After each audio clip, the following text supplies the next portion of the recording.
بسم اللہ الرحمن الرحیم۔ شروع اللہ کے نام سے جو بڑا مہربان نہایت رحم والا ہے۔ السلام علیکم۔ اچھی موت، نیک موت کی کچھ نشانیاں ہیں۔ سب سے پہلی نشانی تو یہ ہے کہ انسان کو اللہ مرنے سے پہلے خوشخبری دے دیتا ہے۔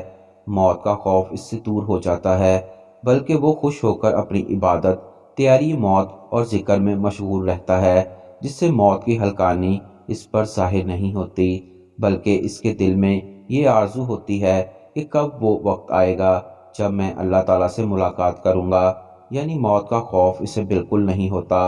دوسری نشانی، جسے اللہ کریم کلمہ نصیب کر دے، اس سے اچھی موت کوئی نہیں۔ اللہ کے پیارے نبی حضرت محمد صلی اللہ علیہ وآلہ وسلم نے فرمایا کہ جسے موت کے وقت کلمہ نصیب ہو تو وہ نیک موت مرا اور وہ جنت میں بھی داخل ہوگا۔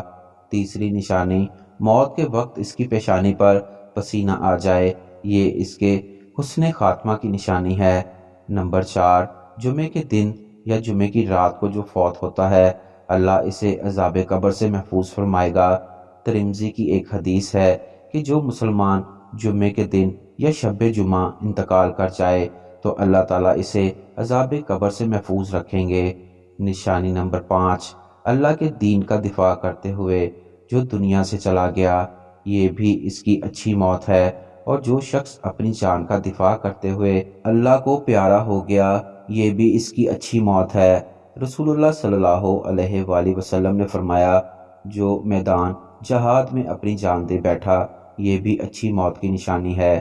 نمبر 6، طاعون کی بیماری میں جو فوت ہو گیا وہ بھی شہید ہے۔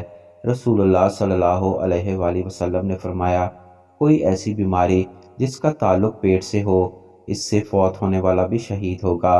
صحیح بخاری کی روایت ہے کہ جو ڈوب کر پانی میں مر گیا یا اس پر کوئی چیز گر جائے، پہاڑ، چھت، کوئی اور چیز، اور وہ فوت ہو جائے، وہ شخص بھی شہید ہے۔